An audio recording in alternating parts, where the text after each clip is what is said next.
हूँ रूपा गुप्ता। जेएनयू के विश्व प्रसिद्ध तीर्थ स्थल मधुबन स्थित सिद्धयातन भवन में रविवार से प्रदेश कांग्रेस का 3 दिवसीय चिंतन शिविर शुरू हो गया है। शिविर में राज्य प्रभारी अविनाश पांडे, सह प्रभारी उमेश सिंघार, प्रदेश अध्यक्ष राजेश ठाकुर, वित्त मंत्री रामेश्वर उरांव, कृषि मंत्री बादल पत्रलेख, संसदीय कार्य मंत्री आलमगीर आलम, स्वास्थ्य मंत्री बन्ना गुप्ता, पूर्व मुख्यमंत्री मधु कोड़ा, पूर्व सांसद सुबोध कांत सहाय सहित झारखंड के सभी सांसद, मंत्री, विधायक समेत चुनिंदा 155 पार्टी पदाधिकारी भाग ले रहे हैं। बताया गया कि शिविर में पिछले चुनाव में हुए घोषणा पर कितना काम हुआ है और क्या काम होना बाकी है, इस पर चर्चा की जाएगी। साथ ही वर्ष 2024 में होने वाले चुनाव को लेकर रणनीति बनाई जाएगी। शिविर में संगठन को मजबूती देने, भाषा विवाद, नियोजन मुद्दा, बेरोजगारी भत्ता, युवकों को रोजगार कैसे मिले, इस पर भी चर्चा की जा रही है। इसके अलावा कांग्रेस की नीति व कार्यक्रम को आम जनता तक पहुंचाने, कांग्रेस के कार्यकर्ताओं की जिम्मेदारी, जवाबदेही एवं मूल्यांकन, सांगठनिक विस्तार में बृहद रूप से विचार विमर्श किया जा रहा है। शिविर में केंद्रीय स्तर के नेता भी वर्चुअल मोड में संबोधित कर रहे हैं।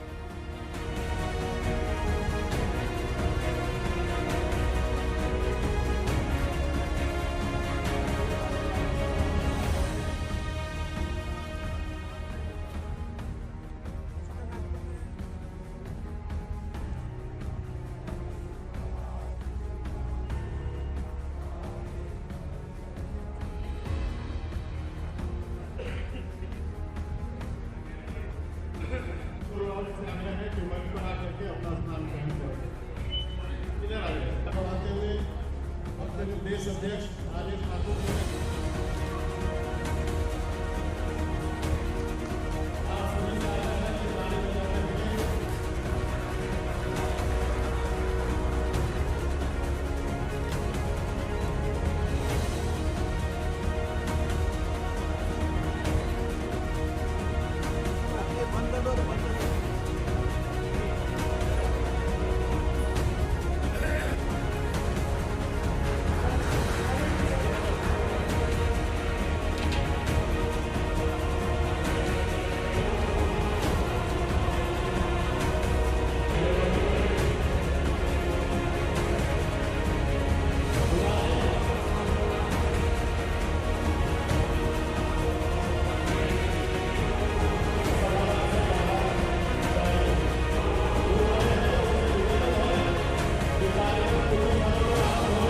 निश्चित रूप से जो हम लोगों ने लोगों से वायदे करके हम सत्ता तक पहुंचे हैं और सत्ता पर पहुंचने के बाद हम उन वायदों पर कितने खड़े हुए हैं, उन सारे चीज़ों पर चर्चा होगी। साथ ही साथ कि झारखंड के जो ज्वलंत मसले हैं, झारखंड के लोगों की जिस भावना से झारखंड का गठन हुआ था वो वहाँ उस पर हम कहाँ तक पहुँच पाएंगे, तो उन सारे विषयों पर पलायन है, विस्थापन है और संगठन है हमारा कि संगठन का विस्तार कैसे हो, जन जन तक हम कैसे पहुंच पाए, उन सारे विषयों पर हमारी आइडियोलॉजी क्या है उस पर चर्चा होगी और हम उसमें कहाँ तक काम कर पाए, इन सारी विषयों पर चर्चा होगी। साथ ही साथ हमारे प्रभारी आदरणीय अविनाश पांडे जी, हमारे सह प्रभारी उमंग सिंघार जी, हमारे बहुत बड़े विश्लेषक हैं दादा डीपी राय संगठन के, वो भी आए हुए हैं, वो अपनी बातों को रखेंगे।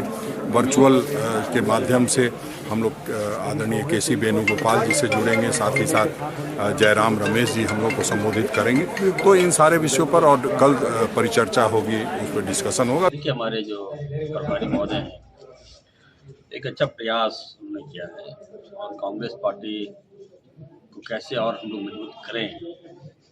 जो क्राइसिस था, जो आरपीएन सिंह ने जो क्राइसिस करके चले गए, जो डैमेज उन्होंने किया पार्टी को, अब ट्रैक में लाने के लिए सभी लोग एक हैं। देखिए, सारी कांग्रेसी को उन्होंने बुलाने का काम किया और चिंतन पूरी है। बहुत लोग जुड़े हैं, वेणुगोपाल जी से भी अभी वार्ता हो रही है। तो मोटो है कि कांग्रेस पार्टी कैसे हम लोग और अच्छा करें। भाषा क्या है, क्या कर लेंगे बताइए। आखिर मेरा बाल बच्चा क्या करेगा, पढ़ेगा तो हिंदी इंग्लिश में पढ़ता है। तो आपस में समाज को तोड़ने का काम भाजपा करवा रही है। तो हम लोग चाहते हैं कि सरकार जो बनाया ही है, यहाँ के लोगों ने बनाया है, तो काम करने के लिए। तो हम लोग कैसे काम करें, जनता तक हम लोग कैसे पहुँचे और पिछली सरकार से अच्छा कैसे काम हम लोग करें ताकि दोबारा हम जीत कर आए, दोबारा हमारी फिर से सरकार बने, इस पर हम लोग का फोकस होगा। भाई जो यहाँ के ज्वलंत विषय हैं, एक तो कांग्रेस की आइडियोलॉजी कैसे हम घर घर तक पहुँचा है, देश आइडियोलॉजी विहीन कर दिया है भारतीय जनता पार्टी ने। गांधी जी के विचारों को, देश के विचारों को कैसे फिर से एक बार परिपक्व करे, एक तो पहला ये है। फिर इस राज्य के जो ज्वलंत मुद्दे, उन मुद्दों पर चर्चा होगी। सरकार कुछ काम की है, कुछ बाकी है, कैसे कांग्रेस की ओर से सरकार के सामने उन मुद्दों को मुखरता से रखा जाए, प्रमुखता से, हमें लगता है उन विषयों पर चर्चा। और एक सवाल छोटा सा ये सर, जिस तरह से भाषा को लेकर के मुख्यमंत्री ने भाषा को रोल बैक कर लिया है सर दो दिनों से, उस पर कांग्रेस का ऑफिशियल स्टैंड क्या है सर? नहीं, कांग्रेस का ऑफिशियल स्टैंड तो कांग्रेस ने बता दी है, लेकिन जो जिसके कहने पर भारतीय जनता पार्टी ने जो नोटिफिकेशन किया था, वही नोटिफिकेशन ने पिछली सरकार को और कोई नई चीज़ दी। देखिए, हम लोग तो अभी यहाँ सम्मिलित होने आए हैं और पार्टी ने एक रूपरेखा तय की है। प्रदेश अध्यक्ष और आदरणीय प्रभारी हम लोगों के, वो लोग यहाँ उपस्थित हैं। वो लोग के दिशा निर्देश पर हम सब चिंतन करेंगे। कई सारे राजनीतिक मुद्दे हैं इस राज्य के जो महत्वपूर्ण है, मुझे लगता है उन सब पर भी बात होगी। आप किन मुद्दों को उठाइएगा? मेरे जो क्षेत्र से जुड़े हुए विषय, फिर संगठन से भी मेरी पहचान है। संगठन के कई सारे लोग अलग अलग जगह से आके अपनी बातों को रखते हैं, मैं उन मुद्दों को गिरिडीह महाविद्यालय मैदान में T20 pro cricket league season 2 का उद्घाटन मैच खेला गया। उद्घाटन मैच का शुभारंभ मुख्य अतिथि झारखंड मुक्ति मोर्चा के जिला अध्यक्ष संजय सिंह, गिरिडीह महाविद्यालय के प्राचार्य डॉक्टर समीर सरकार, प्रोफेसर MN सिंह, व्यवसायी अजय बगड़िया, गोलू खान ने संयुक्त रूप से फीता काटकर व गुब्बारा उड़ाकर किया। इसके बाद उद्घाटन मैच में आए सभी अतिथियों ने खिलाड़ियों से हाथ मिलाकर परिचय प्राप्त किया। उद्घाटन मैच दिल्ली बुल्स बनाम होम इलेक्ट्रॉनिक्स के बीच खेला गया, जिसमें होम इलेक्ट्रॉनिक्स ने 4 विकेट से दिल्ली बुल्स को हराकर उद्घाटन मैच जीत लिया। टूर्नामेंट के आयोजन में प्रेम सिंह, मृत्युंजय सिंह, अंकित राज, आमिर खुसरो, मिथुन चंद्रवंशी, करण कुमार, सुमित राज, बबलू शर्मा सहित कई लोग मौजूद थे।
गिरिडीह कॉलेज के मैदान में T20 प्रो क्रिकेट टूर्नामेंट की आज दिल्ली की टीम और गिरिडीह की टीम के बीच मैच के में हम लोग उपस्थित हुए हैं और मेरी शुभकामनाएं हैं कि खेल के प्रति जिस प्रकार से लगाव है और यहाँ के नौजवानों को, यहाँ के खिलाड़ियों को, उनके प्रति मेरी शुभकामनाएं हैं। मेहनत से खेलें और अनुशासित तरीके से खेलें और खेल भावना से खेलें और गिरिडीह का भी नाम रोशन करें, अपने राज्य का और अपने देश का। क्रिकेट का T20 का खेल का प्रतियोगिता का शुभारंभ हुआ और इस शुभारंभ में हम उपस्थित होकर अपने आप को गौरवान्वित महसूस कर रहे हैं और हम आशा करते हैं कि ये जो माहौल गिरिडीह का बन रहा है और ऐसा ही बने और इसी उम्मीद के साथ कि सारे खिलाड़ी अपना जो प्रदर्शन कर रहे हैं वो इसी भाव से, खेल के भाव से प्रदर्शन।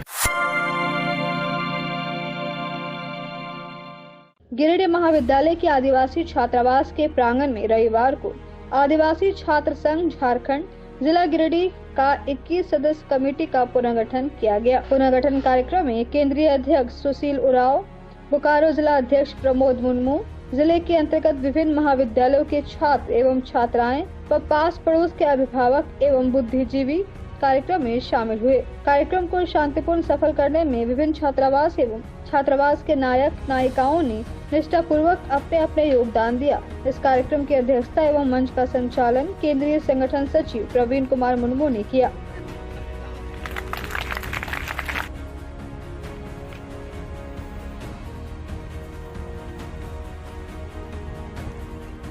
नए सदस्यों का काम आप सभी को अंत का एक आश्वासन दूं कि हमारी हो रही है, हमारे आदिवासी भाई बहनों की हो रहा है, ऐसा क्यों है?